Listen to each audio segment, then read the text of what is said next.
Halo Sobat Belajar semua, senang sekali bisa kembali bertemu dan belajar bersama kami di Akuntansi Persediaan oleh Roselin Jenny Putri Amadea. Ya, kita akan langsung mengenal tentang apa itu persediaan. Nah, tentu kalian harus mengerti terlebih dahulu ya. Apa itu persediaan? Persediaan ialah aset berwujud pemerintah yang berbentuk perlengkapan untuk kegiatannya. Jadi persediaan di sini aset yang berwujud, jadi bukan jasa ya. Nah, untuk jenisnya dibagi menjadi 3. Yang pertama adalah bahan baku atau raw material. Nah, misalnya kita ambil contoh dari perusahaan garment. Bahan baku di sini misalnya adalah kapas. Nah, untuk bahan setengah jadi atau work in process-nya misalnya adalah benang. Dan yang ketiga, bahan jadi atau finished goods-nya adalah kain. Nah, kita akan lanjut ke step selanjutnya. Nah, kemudian tadi disebut-sebut nih tentang perlengkapan. Nah, orang banyak yang berpikir tentang perbedaan perlengkapan dan peralatan. Kira-kira ada yang tahu nggak apa tuh? Nah, samakah keduanya? Perlengkapan ialah barang yang digunakan untuk mendukung kegiatan operasional. Nah, di sini ciri-cirinya. Yang pertama, tanpa biaya penyusutan. Mengapa bisa dibilang begitu? Ya, karena misalnya di sini ada pensil, gunting, buku. Nah, barang-barang ini dapat digunakan tanpa adanya biaya perawatan dan lain sebagainya, karena dia bersifat dapat digunakan berulang kali dan sekali pakai atau langsung habis. Dan yang kedua, tidak bisa dijual kembali. Nah, tidak bisa dijual kembali itu artinya ketika kita menggunakan pensil, ketika sudah kita gunakan pastilah tidak dapat dijual kembali. Dan kemungkinan ini sangat kecil ya. Yang ketiga, dapat dioperasikan tanpa listrik. Ya, sudah pasti ya, di sini dapat digunakan tanpa listrik. Lebih murah dan relatif lebih kecil wujudnya. Ya. Dan yang terakhir, masa habisnya kurang dari setahun. Nah, untuk peralatan bisa kita lihat ya, contohnya di sini ada seperangkat peralatan kantor. Peralatan ialah barang yang digunakan untuk mendukung kegiatan operasional yang berjangka pemakaian lebih dari setahun. Nih, di sini ditunjukkan ada komputer, ada kabinet, ada apa lagi nih, rak-rak ya. Ada juga meja, kursi, mesin printer. Ciri-cirinya yang pertama, dengan biaya penyusutan. Sudah pasti karena alat-alat yang berat seperti ini juga memerlukan adanya perawatan atau biaya. Kemudian dapat dijual kembali, lebih mahal dan relatif lebih besar. Dan yang terakhir, masa habisnya lebih dari setahun. Jadi keduanya berbeda ya. Oke, kita akan lanjut mengenai apa sih di sini? Kita akan membahas tentang persediaan mencakup ya. Di sini persediaan dibagi jadi 5. Yang pertama tentang barang yang disimpan untuk dipakai. Nah, untuk barang yang disimpan untuk dipakai ini maksudnya dibagi lagi jadi 2. Ada yang habis pakai, ada yang tak habis pakai. Nah, untuk barang yang habis pakai tadi tidak berbeda jauh ya dengan perlengkapan. Masa penggunaannya kurang dari 1 tahun, misalnya ballpoint, kertas, pensil, dan lainnya.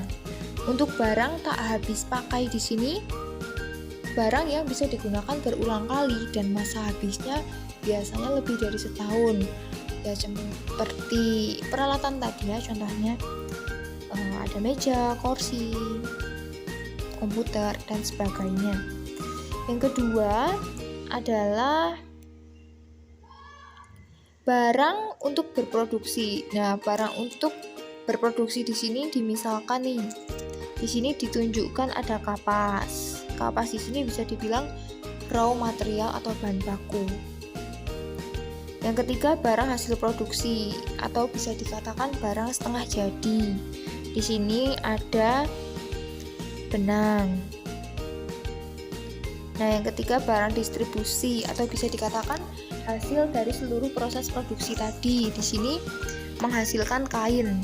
Kain yang sudah siap dipasarkan atau ditawarkan ke masyarakat luas. Dan yang terakhir barang cadangan, misalnya seperti bahan baku atau mesin-mesin yang dicadangkan, disimpan gitu. Oke, kita langsung aja lanjut ke step selanjutnya. Nah, di sini kita akan membahas juga tentang pengakuan persediaan. Jadi, persediaan dapat dilakukan dengan sistem perpetual maupun periodik pengakuannya ya. Kenapa sih harus dengan dua sistem itu? Karena dengan itu, pembelian atau penjualan barang persediaan dapat langsung dicatat pada akun persediaan. Jadi langsung, berbeda dengan metode fisik atau permanen. Kalau fisik atau permanen dilakukannya hanya ketika di akhir masa transaksi atau kegiatan lah intinya. Nah, di sini persediaan diakui pada saat diterima atau hak kepemilikannya dan kepenguasaannya berpindah. Kita akan lanjut. Ya, di sini pengukuran.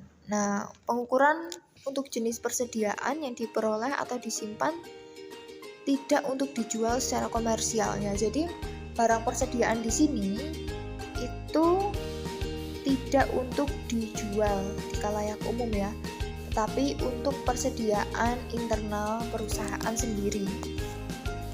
Nah, persediaan harus diukur menggunakan nilai terendah antara cost dan current replacement cost, atau intinya biaya pembiayaan.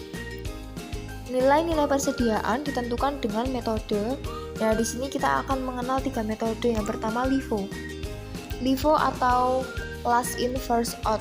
Jadi yang terakhir keluar dia akan menjadi yang pertama. Yang terakhir masuk dia akan menjadi yang pertama kali keluar. Sedangkan yang kedua adalah FIFO. FIFO itu first in first out. Yang pertama kali masuk dia akan keluar pertama kali. Dan yang ketiga adalah average atau metode rata-rata. Untuk lebih lanjutnya bisa dipelajari melalui referensi lain dulu ya teman-teman. Nah, untuk pengukuran persediaan berdasarkan PSAP atau Pernyataan Standar Akuntansi Pemerintah.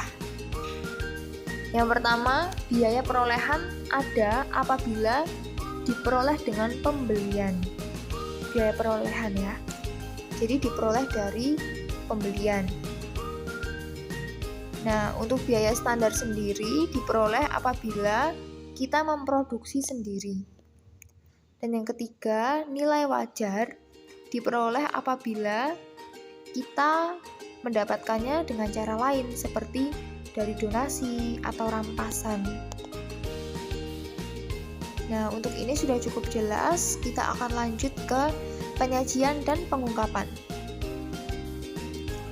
Nah, di sini di penyajian dan pengungkapan harus dilaporkan dalam neraca secara periodik tadi ya teman-teman ya. Periodik yang nantinya akan menjadi nilai persediaan akhir atau langsung. Hal tertentu yang terkait dengan persediaan pun juga harus diungkap dalam CALK atau catatan atas laporan keuangan. Di antaranya yang pertama, kebijakan akuntansi yang digunakan dalam pengukuran persediaan. Yang kedua, ada penjelasan lebih lanjut mengenai persediaan. Dan yang ketiga, kondisi persediaan. Jadi, ketiga unsur ini tadi adalah hal-hal tertentu yang harus diungkap dalam CALK tadi. Nah, kita akan lanjut ke step selanjutnya. Oh, ternyata sudah selesai. Jadi cukup sekian dulu ya teman-teman untuk kegiatan belajar bersama kita hari ini. Semoga bisa sedikit menambah wawasan kalian tentang apa itu akuntansi persediaan. Do you have any questions? Kalian bisa hubungi melalui email di bawah ini dan juga atau nomor telepon ini. Oke, sekian dari saya dan terima kasih. Selamat belajar.